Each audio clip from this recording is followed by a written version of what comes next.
普通に作っちゃうと狭々しくなっちゃう敷地なので、それをどのように面白さに変えていくかなっていうところはを考えながら、方針としてちっちゃい山登ってるみたいなのが、登っていくうちに何合目か知らない場所があって、休憩スペースがあるみたいな、そういうイメージで作らせてもらっている。藤原室建築設計事務所藤原です。室です。インタビュアーの林田です。今回は平野のお家についてお伺いしたいと思います。まずこのお家がどういう経緯で建ったかっていうのをお伺いしてもいいでしょうか。ちょうど大阪の平野区というところで、その辺りの敷地を探されていてですね、こんな中で5、6個家が建つような区画が分割されるんですね。クライアントさんとともにどこがいいかなって話になったんですけど、その中でちょっと価格帯も道路に面する敷地よりは手頃に購入できるというのもある中で、旗竿敷地購入しましょうかっていうことになって、敷地の大きさは30坪弱ぐらいだったかな。この正面から見た薄い茶色の建物の部分っていうのは、お家の何に当たる部分？なんとなくこの旗竿地のこの竿部分に当たる細いところも家の中として使えるようにしたかったんで、この幅が2メーター、その中で当てはめやすいものって考えていって、ただ方針としてはずっと小道みたいなものがずっと中に入り込んでいくようなイメージにしたかったっていうのがありますね。クライアントさんはどんな方なんですか？娘さんが3人、一応家族5人家族なので、依頼されるにあたって変わった面白さみたいな、漠然とそういうイメージを持たれて来ていただいたんですけど、普通に作っちゃうとちょっと狭々しくなっちゃう敷地なので、それをどのように面白さに変えていくかなっていうところを考えながら、進めていったっていう、それはクライアントさんからの要望？細かいその部屋がどうとか車を1台止めたりとか、それは基本的な要望はあったんですけど、楽し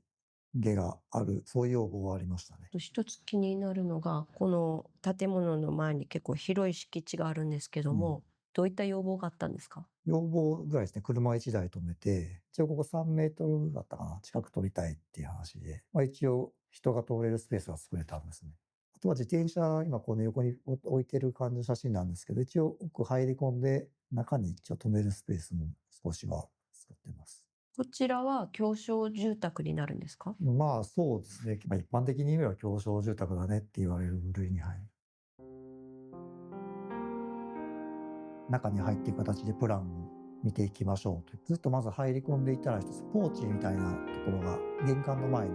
玄関なんですけど、普通にイメージされるような玄関というか、なんとなく土間スペースがずっと2番の方に伸びてるんですけど、なんとなく1番のところで靴を脱いでっていうイメージですね。今、隅の方にお子さんが座ってるエリアは、一応靴脱いだ上履き的なエリアではあるんですけど、土間がつながってる。土間じゃないってことですか？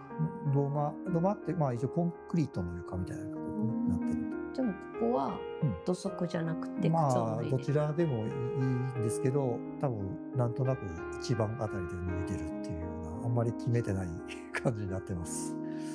ちょっと靴を置くところ、シューズクローゼットっていうのがなんか見当たらないんですけれども、そうですね。ちょうど床が上がってるところの下のエリアに収納扉になってて、靴が置けるスペースにずっとなってます。収納が取りにくいので、こういうちょっと床をスキップで上げることによって、下にいろいろ天井低いですけど押し込める収納スペースがずっと3番っていうところで下にあるっていうイメージで持ってもらえたらと。1番のところから上がっていくんですけど、ちょっと手洗いみたいなのがありますね。で、そこから1メーターぐらい上がるんですね。この3番に行くのに。そしたらダイニングスペースっていう形になってます。で、一応テーブルとかもこの建物なりにずっと作ってもらってるんですけど、ここで食事したりするのかなと。で、そのままキッチンの方に入り込んで行く場所もあれば、またちょっと1メーターぐらい上がって、リビングというか床座りできるスペースがあるんですね。だから床座りできるスペースでゴロンと座ってたら、ちょうどキッチンの立ってる人と目線があったりとか、またはダイニングで過ごしてる人とこう顔が近かったりとか、距離感があるけどつながってなんかこう話できたりとか、そういうようなイメージです。LDK っていうエリアになってます。キッチンも多分結構そんなに広くはないと言いますか、だと思うんですけど、なんかどういった要望があったのかなと思って。特殊な要望がなかったですね。一般的でいいって話だったんですけど、狭いなんですけど、一応こう2型って後ろの方にコーナーがあったりするんで、まあ基本的に長さ的にはシンク側とコンロ側を足した長さを考えると、普通の大きさ取れたんじゃないかなと思っています。作業しやすそうというか、落ち着きそうでいいなと思って。ってるけど、なんかみんなとつながってるぐらいになったのかなと思って、なんかただこもってるとなんか寂しいかなと思ったりするし。視線はリビング見える、そうですね。ずっとリビング見えたり、シンク立ってて見上げたらずっとこう吹き抜けを望むようなことになるんで、テーブルが置いてある付近から真上見ると吹き抜けてるっていう。いいんですよね。なんか開放感とこもれる感というか、そうこもれるスペースいいですよね。そんな感じですね。窓あんまりたくさんはなさそうなんですけども、光を取ろうとする窓と風を通そうっていう窓と役割を決めてることは多いんですけど、光を取り込むために上のトップライトと、あともう一個一応上の方にフィックス窓があったりするんで、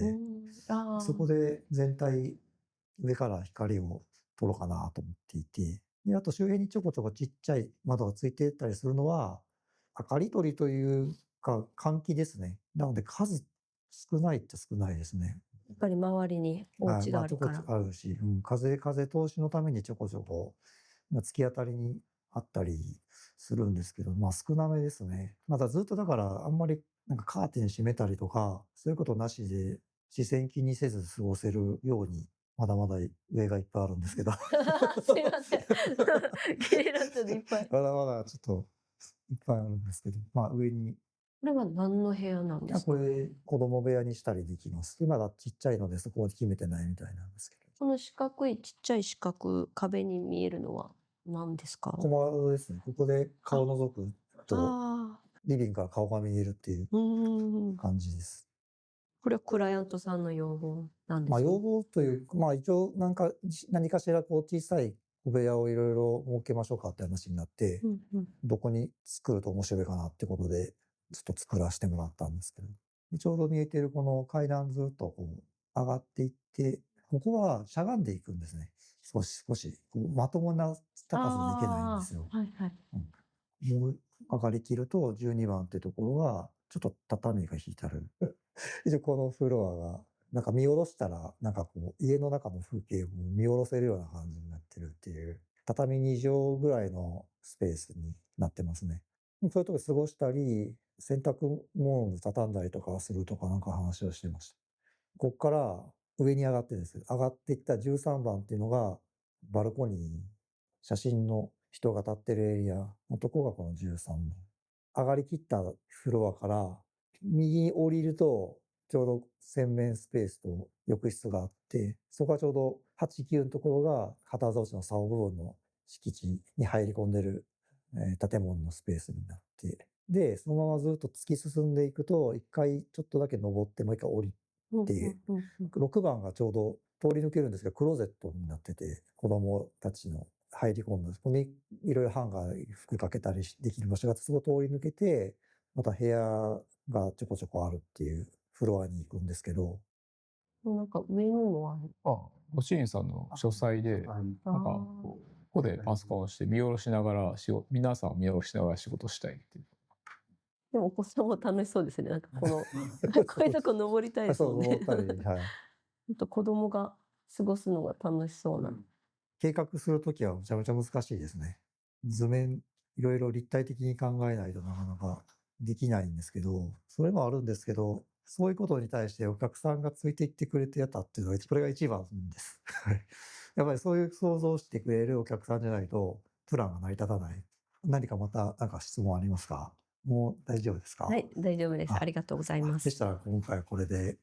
終わりなんですけど、チャンネル登録と、高評価の方またお願いします。